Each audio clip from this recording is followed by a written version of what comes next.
Hey, thank you for coming to the 8th Annual Reflections 101 Lakes Reflections event on Lake Pleasant this year. Hope you all had a good time. I'm Ken Arumbaugh, the president of the Land Trust. A little bit about the Land Trust. We were formed in 2006, spurred off from the Steuben County Lake Council. And fortunately this year, Trine Recreation Area, which was kind of our first project we got involved with, got dedicated. When we were involved with that, that was our first little venture, and we hit a home run, whereas the state got it, we didn't get the liability, and it's all protected. We have one other project that we have completed that we did with the county of Steuben County. It's Powers Reserve out in the southwest corner or southeast corner of the county. We hope to do more with them in the future. Beyond that, we are a small land trust. We partner mostly with other people. We really are not, we don't have a big bank account. We don't have any, our two big events are the Reflections and this, and the writing competition we do, been co-sponsored with the Herald Republic in the last few years. What we like to do, we're very short on volunteers, so we kind of keep the day-to-day operations going as best we can and sit back and wait for an opportunity. One that comes to mind is 2 years ago, they auctioned an island off on Lake James. And we were able to rally the troops, and we were able to get over $17,000 in pledges in 3 weeks. We didn't win the auction that it was for, but it showed that we were able to do it. Unfortunately, the person who bought it hasn't gone and developed it or anything. There was another island on Jimmers at the same time in the same situation. So kind of our theory is we want it protected. We'll do what we can to get it ourselves, and if not, we're happy to let acres or somebody else get it as long as it gets protected. And we've partnered quite a bit through the years. We don't always get the headlines, but we're glad to see the stuff saved. And that's kind of what we do. And like I said, our two big events, we used to have several of them, not as well received. Our Reflections are always well received. And then the writing competition has been very nice. So that's kind of where we're at and what we're about. And without further ado, I'd like to present Nancy Shaw, who has worked very diligently on her summer project this year with the help of others. And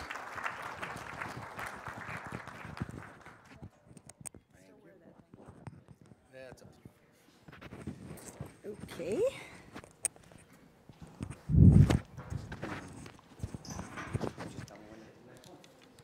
Well, before we start the slides, I'd like to say thank you to the caterer and to our setup crew. We had some people from our Lake Association help the 101 Lakes people set up. So thank you to Aprons and to Betty and Marta and Trisha who helped decorate. It looks really, really nice. Thank you to 101 Lakes Trust. I'm glad I've gotten to know a little bit more about what they do, and I could see Lake Pleasant appreciating them as we have some wetlands right now that's for sale. So, you know, I would like to see it stay that way. And I'm pretty sure a lot of other people would too. And also a big thank you to Nancy Bandelier. Nancy and Larry, you would not believe how hard she's worked. Probably harder than I have, or maybe we've been really, really busy and getting the pictures together, and Tamron was fantastic. He made my job easy tonight. I think it's gonna go pretty well, thanks to him. So Larry Bandelier helped with the history of the dam and getting some details for us, and Janet Boney was our past association president, and she sent me an email in February from 101 Lakes Trust wanting to know if we'd be interested in taking on this project. Well, we had to give an answer before we had a board meeting, so I called around all the board members. Everybody, oh, well, yeah, sounds like okay. You know, I don't think we had a clue what we were getting into. But I'm glad that she encouraged that move, so thank you to everybody. Now, this whole project has been a lot of teamwork, community.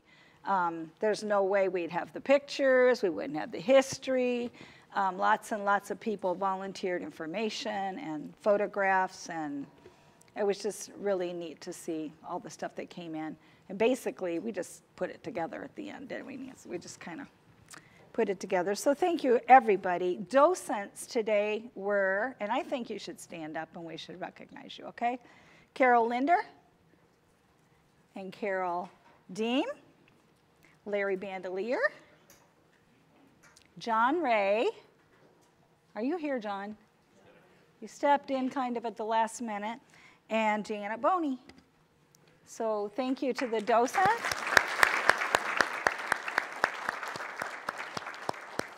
We definitely need to recognize the drivers because they donate their own boats, their own gas, their own time. And so the drivers on the boats were Len Wilson, who's not here, Stan Lehman. You here, Stan? Okay, show who you are. Ken Schlemmer, Bob Boney, somewhere, Nancy Bandelier, and Tom Stillwell. Is Tom here? Okay, and of course, Bob and Jennifer Boney for letting us tour the cabin, which was really kind of cool. And I'm going to say this right now because I'm going to pass a copy of this program to Ernest Schuler, who lives in Tennessee and is 84 years old and the sister of the owner of the Willows Resort, who sent us an incredible amount of information and pictures from the tornado. So I know that I'm going to send her a copy of this, and I want her to know that we appreciate her, because she's had a stroke, and she went to an awful lot of effort to collect all of her pictures. She sent me 5 pages out of a photo album and 120 slides. So that's pretty awesome, at her own expense. So, all right. So, starting at Pleasant Shores.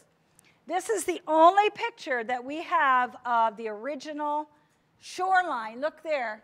That's where we started today. We're Bonies and Bandeliers. That shoreline you're looking over there, absolutely nothing. This was from Don Gillespie, and this was in the 1940s. We'll come back to a picture, some more pictures of some of the boats that his grandfather built, but we wanted you to see what the shoreline looked then and then now.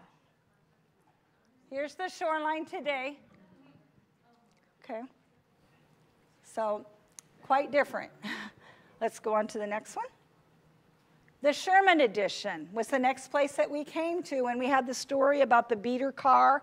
You heard about the man who traded his lake lot for a car, and this would have been from the Ford family. Quite different than what you saw today. I think there's a couple more of the older pictures. This would be the Ford family that we talked about. And I don't think this was quite back in the 40s. Here's the earliest Ford cottage. We said that was 1952 when he traded his lake lot. And then they started with that house that was held together with a steel cable. It was a prefabricated house that came from Ball State University.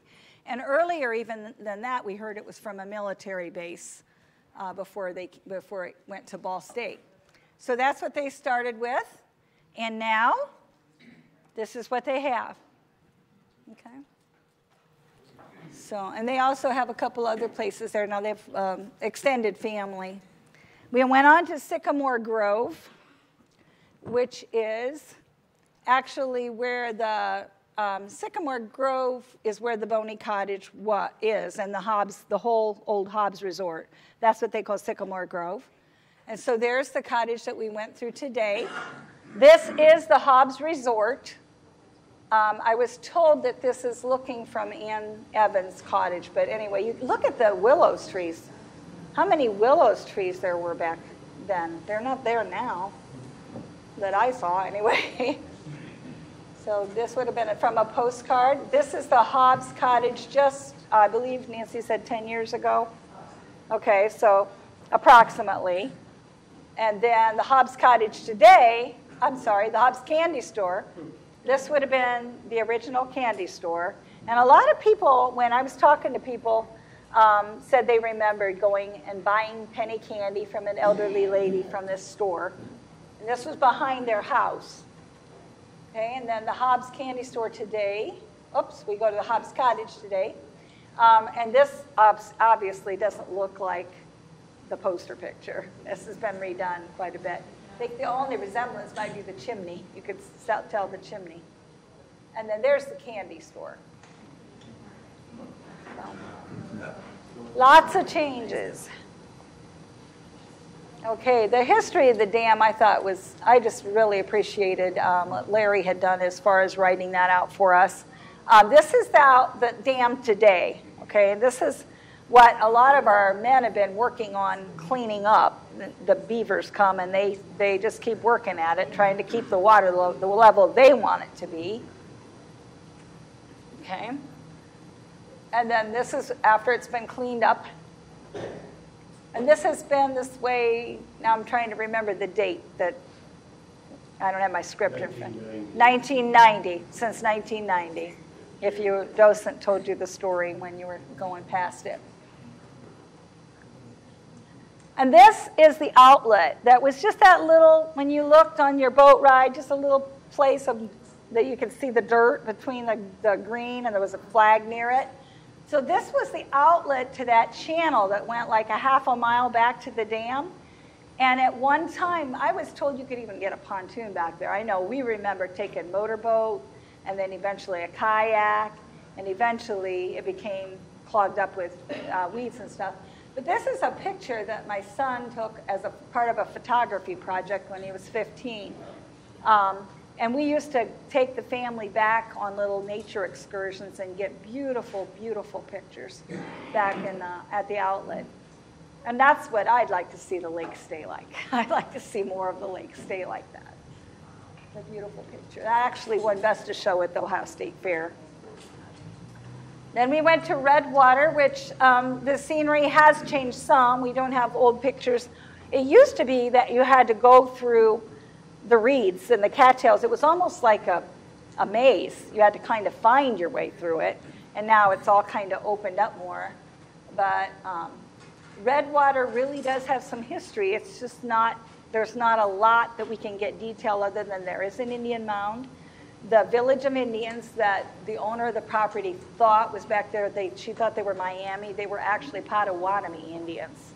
Okay, we'll have some documentation of that in just a little bit. Okay, so now our family of swans actually can be found resting back there, or has been about a couple weeks ago. I haven't seen them as much back there recently. They think they kind of moved to another part of the lake. But look at this. It's just so beautiful. And if you ever have a chance to go back there in the fall, it's absolutely gorgeous. We come to Sellers Shady Shores, and we have a picture of the T-channel. This T-channel, these pictures, by the way, a lot of them came from the Dean family. They had some really good pictures for us. Look at the difference. We don't really have, I don't think, a picture of the cottages now, but this is the one that the families went together and dug because of the boggy area that was in front of their property. And so that was the T-channel. There's the diving board. I know I told the people on my boat, that we'd have a picture of the diving board. We wish we had a picture of the high dive that we were told was made out of an old windmill. And this is the original Lehman cottage. If you know Stan and Nancy, you'll see the new and improved versions here. That's stage one. This is today. So considerable change. A very beautiful place. And this is the original Dean cottage, and unfortunately we didn't get a modern picture of it today, but it's back on that T-channel. There's the volleyball tournaments that we talked about they used to have on the beach after Mr. Sellers donated the beach area to the Lake Sellers Association. They, for many years, had volleyball tournaments. How many people here ever were in those tournaments? I know I talked to some people that remember being in those. They had them for years. Now we have an association picnic, but it's kind of gravitated toward cornhole tournaments instead, some kids' games. Okay, and there was a wedding. The beach has been used for a lot of different purposes, and we can be really grateful that it was donated to the Sellers Shady Shores Association. What a beautiful place for a wedding. Now, before we go to Manipogo Campground, I'm going to let you in on a little secret. We got some history, kind of courtesy of my brother, who talked to the barber. I had already talked to the barber and taken him a poster, and they were talking like you know everybody does in the barber shop, right? And he said, well, I know about this. And Dan said, can you find the paper? And he did. He found the paper. And this is from the Orleans Centennial. And I know this is going to be kind of a surprise for a lot of people. This is actually from 1838, okay? 1838 to 1840. And I'm going to go ahead and read this to you because this actually corroborates Mrs. Pachan's story about the Indian mound and the Indian village on the North Shore, on the north, whatever that shore. My directions were terrible. Okay, in those days, the Potawatomi Indians were all over the country, and as this region was their hunting grounds. Although they caused the settlers some concern, they were quite peaceable when sober. They were ruled by the just and wise chief, Baw Bees, B-A-W, Bees, B-E-E-S-E, who usually resided in Branch County. Now, I questioned this. I was talking to someone who said that the county lines, everything changed. You know, from back then, it was Branch County, okay? And there were different counties. Can't even remember who I was talking to now, but they were saying, well, yeah, that used to be Branch County. So the Indians frequently appropriated for themselves property belonging to settlers. Reverend Holdstock, a circuit rider who preached in the county about 1839 to 1840, planned to be married in Orland, June 15, 1840. Just before that date, the Indians stole his horse. This did not prevent the wedding, however, for he walked to Angola, got his license, and walked to Orland in time for the ceremony. His salary at that time was $40 a year, and he had 30 appointments to fill. Henry Depew settled in 1835 in what is now the home of Dexter Wilder, east of Orland. Now, I found that really interesting because we had a Depew on an abstract from Carol Linder's place, and it was obvious that there were farmers in that area. Okay, so this Henry Depew settled in 1835. The following summer, one of his hogs strayed away. Taking his gun, he started out to look for the missing animal. In his journeyings, he came to the south shore of Lake Pleasant. Looking across the water, he saw some Indians had killed his hog and were dragging it to Hickory Point, some 30 rods away. A sandbar extends across the lake at this place. Mr. Depew ran out on the bar and shot at them, but missed his mark. He began at once to reload, but in his excitement, he dropped the gun into the water. He was now beside himself with rage. He picked up his now useless gun, started across the sandbar as fast as he could in water 3 feet deep. As he neared the Indians, one of them shot him in the arm with an arrow. Then they all ran away. Mr. Depew bound up his arm and hurried to the home of his brother, John, where the deep wound was properly dressed. His brother, being on the best of terms with the Indians, induced him to accompany him to their camp where they had a talk and smoked the pipe of peace. Henry often said it was the toughest smoke he ever had, as there was no love in his heart for an Indian. The pipe of peace was usually filled with a mixture of red willow bark and tobacco, kept in a sack for use as occasion demanded. The Indian name for the mixture was Kinaranek. About 1838, the Indians were removed to a reservation in the far west. So this actually happened before 1838. It would have been probably between 1835 and 1838. I thought that was incredibly interesting, and it was really a nice surprise after we had the script all put together. We just got this like maybe 10 days ago, I think. So we're ready to go on to Manipogo Campground. Now you guys got to run into the barber shop and thank the barber. Yeah, thank the barber, because it took him a few days, and he asked him, well, can you find it? And I gave up. I thought, oh, we'll just have to say it's a story, And then, by golly, I come home from somewhere, and there on my table, Dan had put that paper, and I was so excited. I think that was really awesome. So here we go, the campground, which, again, we have very little specific history on it. We know it was developed in 1965, started with 10 campsites and a water spigot. The older gentleman that gave us information talked about squirrel hunting over in that area and hearing squirrel hunters, and they only saw 3 or 4 campers. So, you know, whether it was just a few people camping and then started as Manipogo. It was a while ago anyway. Okay, some more from the campground. The Collins edition.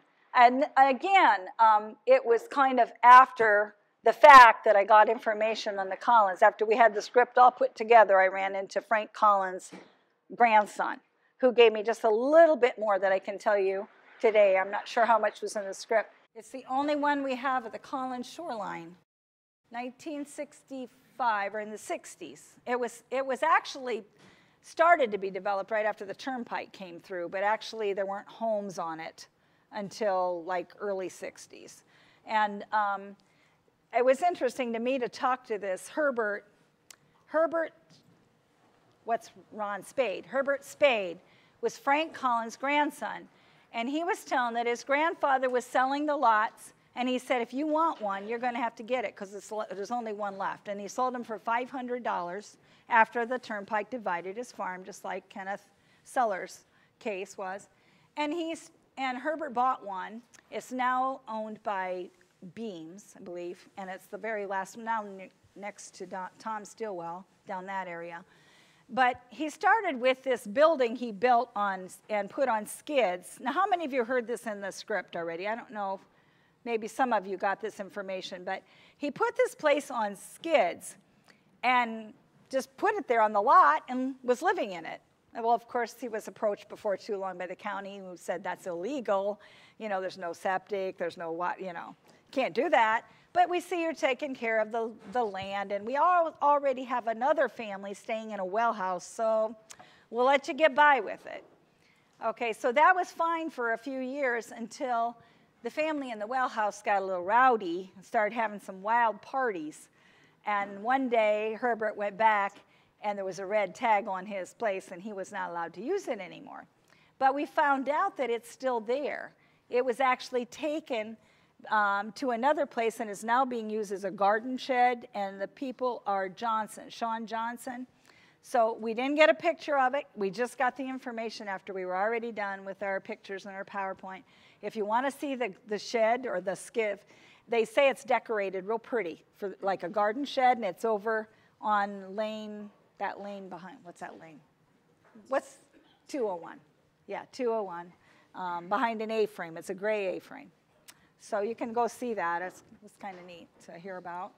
So there's the Collins shoreline today. Obviously, it's not trailers anymore. And this was Chris Yesh's cottage. Now, is this the original cottage, Chris, or this isn't the first one? This was after it was fixed up, okay? And then in 2010, it burned down. And so we thought, well, that's not ancient history, but it's history, okay? So it was a pretty big tragedy, and this is his place now. It's one of the most beautiful places. Yeah, yeah, the phoenix that rose out of the ashes. Yeah, it's a beautiful, beautiful home. So. And the Eisenbarger cottage is at the far east end of the Collins edition. It almost looks like it belongs to the Willows, but because it's kind of just south of the Willows. And we were told this was originally owned by a couple of priests. The Willows Resort, this is where I really feel sad some of you didn't get this far because of the rain. It kind of kept us out of it. But the Willows Resort, I found out actually existed before the Schoenbeins bought it. In fact, there was a restaurant there in the 30s We got a letter from a retired professor who's 96, is Munger. Oh, I thought it was Murray Munger. Lynn. Okay. Okay, on his return address it said Murray Munger, but anyway. He sent us this letter, and he gave us some information that, let's see if I can pick out what was relevant to the Willows. I just know that it was a restaurant. It was owned by Mussers, and I don't know how many cottages were there. It was eventually sold to Bob and Eva Paul, and we had one gentleman that gave some information that said he rented from the Pauls the year before Shanebynes bought the Willows.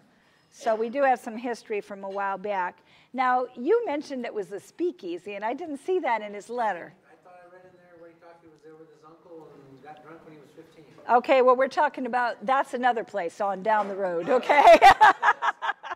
We got some good stuff. It's just unfortunate that it came, not really, because this way you get a surprise even if you heard the whole script.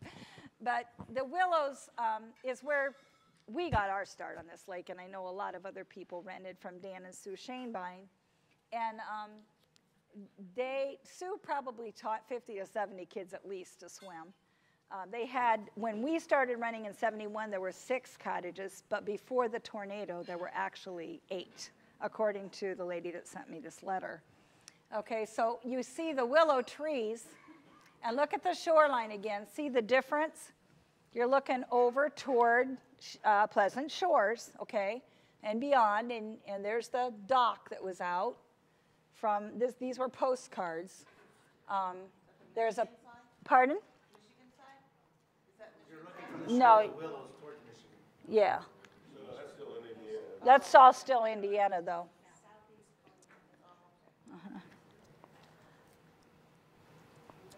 And there's another postcard. And again, the difference, even on this, on just right in front of their place, is the willow. Look at all those willow trees. There's not anywhere near that many willow trees anymore. And there's Dan Shanebyne and all of the, some of the furs that he used to trap in this area. And they bought the place for $8,000 in, I think in 1954 or 53, somewhere in that time period. I don't have my script in front of me. But he actually was a retired mechanic for a garage, and he fished in the winter in Florida, and then he trapped and had his little resort up here. And that's his sister-in-law that sent the pictures. So there were fox and, I don't know, all the different kinds of animals. Pardon? Foxes. Foxes. Mm-hmm. And this was an even older picture than any that Erna sent me. And this kind of, the kids to swim. Dan was always kind of gruff, but he helped her fill the sacks with candy when the kids got ready to leave. This picture's interesting because it shows the ice house on the right down here. This gentleman that's 90, he just loved talking to me on the phone, but he hasn't been able to come back up to the lake for a couple of years because of his health.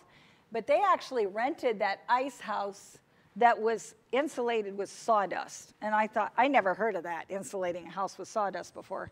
He said his family didn't like it very much because it seemed to draw mice, but that is no longer. The one right up to the right here, where the car. Mm-hmm. It's kind of a reddish colored. And it matched the garage. They used the same materials to build. See, the garage is over there on the left. See the 2-story? That's where the store was that Dan and Sue had in that basement, and then the garage was over there. My brother is in his 80s. He said about the ice house in my family. Uh-huh. He said that it was, they would cut ice in the winter. Mm-hmm. Someone would come in, and then when my dad and my older brothers and uncles went up, they would get that ice, and that would they put in their drinks for ice. Lake ice. Ick. Yeah, ick is. Uh-huh. And they had to take it over in front of Dan and Sue's store and run it under that running water that runs all. Yeah, there was a spring. Yeah, if you didn't, this is part of the script that some of you missed, was this Paul Baldwin that rented there too, said that, you know, there was no plumbing inside. So they rented the two-story, he and another family, because it was $30 a week, and that was too much money for them back then. And so they went together, and they had diapers and stuff, and they washed everything out in the spring and hung it up on the clothesline. And I thought that was just fascinating that it's quite different from what we have now, to put it mildly. I'm not sure I'd envy them that, but this is the East Shore, and people think about, look at the outhouses. You see where they are? They're like right on the lake. Right on the lake. Yeah.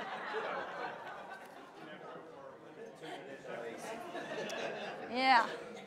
And then turn it into ice that they use in their drinks.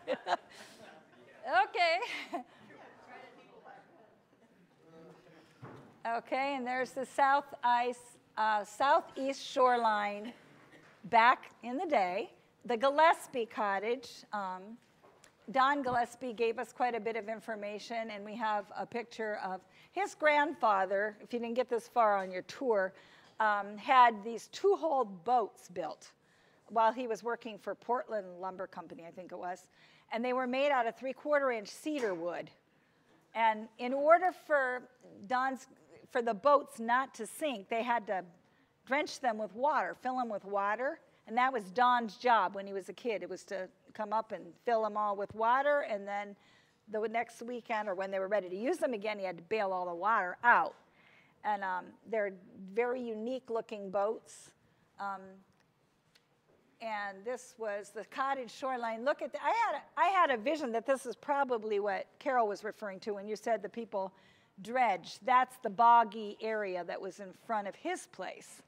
And they had it dredged and filled it in. And there's a picture coming up, I think, of that. See, they're dredging it, and that is from the County Road 450 to the lake. Okay, his cottage is on the other side of 450. And then, so this is what they dredged in order to build it up and make it less boggy and more usable land. There's the twin-hulled fishing boat. Two of them were kept on Lake Pleasant. They were various places. I know he fished on Lake George quite a bit and was attracted to Lake Pleasant, bought his property there because of the sunsets. And this was 1945. So these are some of the oldest pictures that older ones anyway. Hobbs was older, but some of the oldest pictures that we have.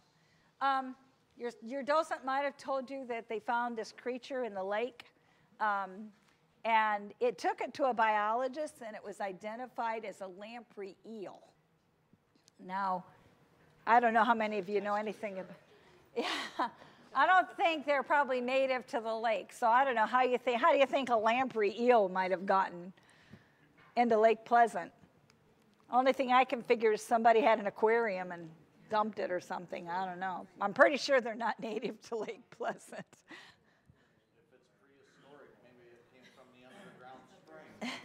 There you go. Oh, wise one.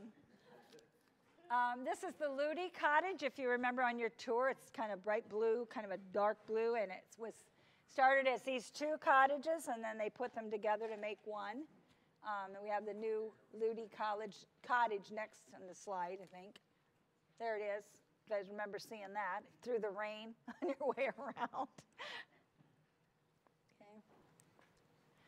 Okay, here's the Olinger Cottage. Now, this is another one that I got some good stuff on late, okay? Because there were rumors, all kinds of stories. When you ask the Olingers, they'll say, oh, yeah, I heard that story. Yeah, I heard that story. But nothing was corroborated until I got this letter from this professor, okay? Because they said it looked like a front porch and a back porch put together. Some said it used to be a turnpike booth. But here's what Mr. Murray, Professor Murray, says about this place, okay? Okay, in the early days, there was a small store on the east end of the lake run by Mussers. That was Shanebine's. At that time, there were two bootleggers in operation, as prohibition was in. One lived in a small shack-like house at the extreme northeast corner of the lake, and he was called Dad Chambers. And the other was across the road and a couple doors south. Okay, so we had heard that beer was sold out. I forgot to tell you that. People had said for years that there was beer sold out to people going by on the road. Well, this kind of corroborates that there was some liquor stuff going on there. I sat and drank illegal home brew at Dad Chambers with my older cousin, Roland Munger, Marvin's dad, when I was 15 years old, 81 years ago, as I am now 96. And then he talks about the Musser's restaurant changing hands a couple times, going to the Pauls, and then the Pauls sold to the Schoenbeins. I don't know if now's the time to tell you about, no, I think I'll wait till we get to the tornado stuff. There's this legend about a sea monster, and I have heard this from 3 or 4 different sources. This letter references the sea monster. A guy at our church is related to the Shanks that have a farm over there. He talked about a sea serpent. And one other person, I don't remember who it was, but they talk about this sea serpent, and they refer to it as a monster, but as a serpent specifically, that supposedly exists or existed somewhere in the... Maybe it was the lamprey eel. Yeah, I don't think the eel was that big, but... He said, this Mr. Munger said, it is supposed to be along the North Shore. If you have the History of Nevada Mills book, you will see an account about it written by Ernest, I can't read his writing, in the Herald Republican newspaper. Okay, so that was kind of interesting. He wrote the book about Nevada Mills. I figured. Oh, I see. Okay, before we get to the tornado, I wanted to read to you what happened when I asked Ern. Somebody kept asking me when we showed the slides in our home, because Dan Schoenbein used to show slides of the tornado damage to people, small groups of people. And I asked Ern if I could get a hold of those, and she had them, and that's what she sent to me. And she had had a stroke, so she dropped them on the way out to the car. And she jokes about herself, about how hard it was for her to get it together. But anyway, we got to talking and wondering, where were you when that tornado hit? Because she and Dan and Sue lived there in the summertime. Now, this would have been April, Palm Sunday. Okay, so this is her letter, and I'm going to try to read it without crying. But they were really dear friends of ours, and it was just hard to imagine. They had just paid off the mortgage, Dan and Sue, in 1964, and dropped their insurance. And then 1965, the damage happened, okay? So I'm going to read you this letter, because this tells about what happened to them right after the fact, where they were. And I'm going to read it the way she wrote it. She's 84, she's had a stroke, so the grammar isn't perfect, but you can sort of figure out. Sue and Dan were in Florida, and we got a call at a friend's house from Clara Young that a tornado hit their place. I remember Dan and Sue talking about Clara. I think she lived across the road. We started out early from home with a borrowed pickup. When we were close to their resort, we saw the chicken barn. It was a long building, and the roof came down on the chickens. Dead and living chickens were under the roof, and when they raised the roof that day, there were chickens all over the place, and it was full of eggs. Then we saw a sport car all twisted up in a tree, and a man was hanging out of the door dead and already stripped of his rings and watch.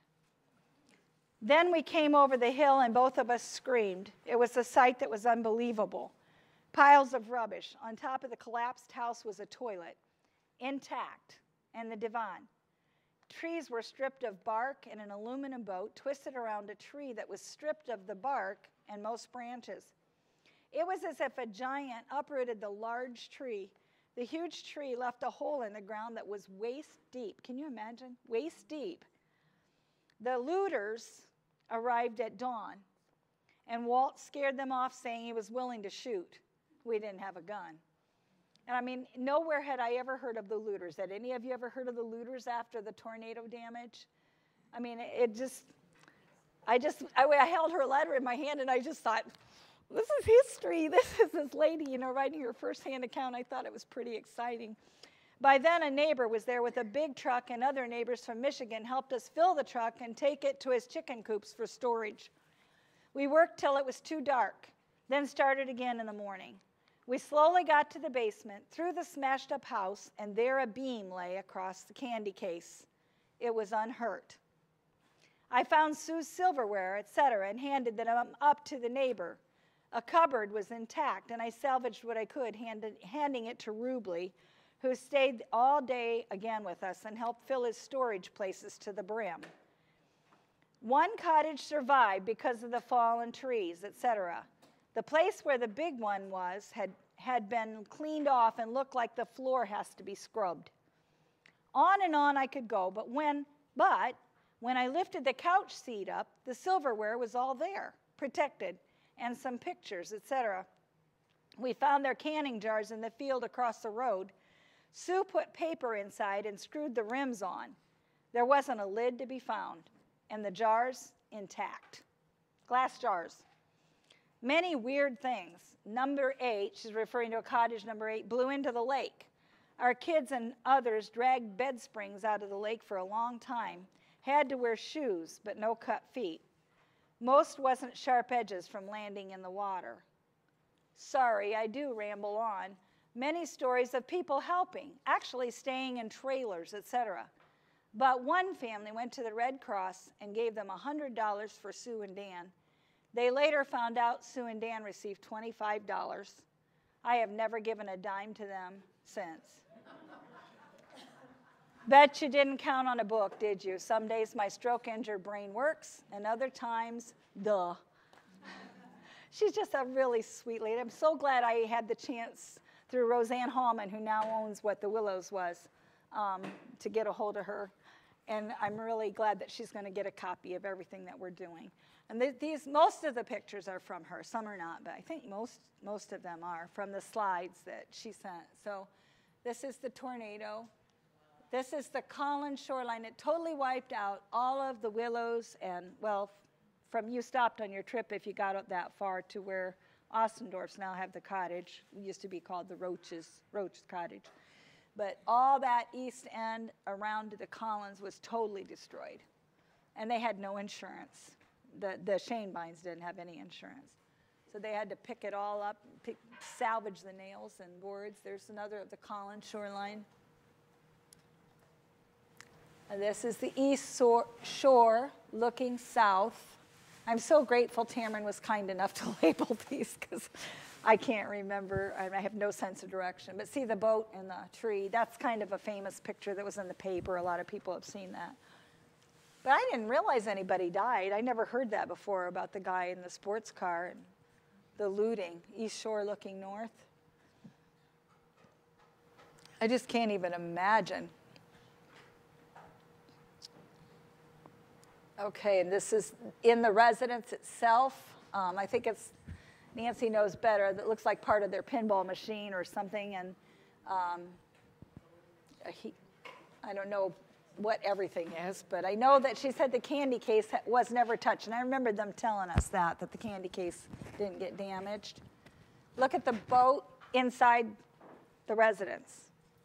Some of the boats were blown clear over into Barton Lake. They found lots of things over in Barton Lake that were blown from the east end over to what it was called Hog Lake, and now it's Barton Lake.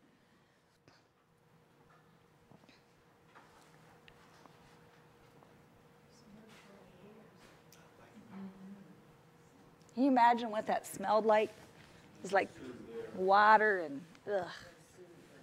There's Sue. Look at her. Look at the look on her face.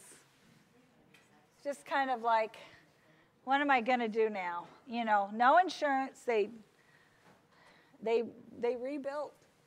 We rented there in '71, and that was 6 years later. And by the time we rented there, we didn't even know about it, really. He salvaged every nail and every board he could get out of the debris.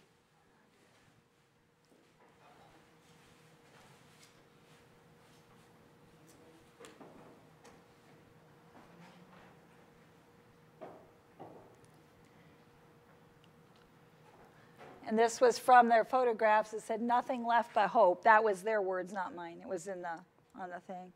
We just thought that was really a nice ending. Okay? So, what you got?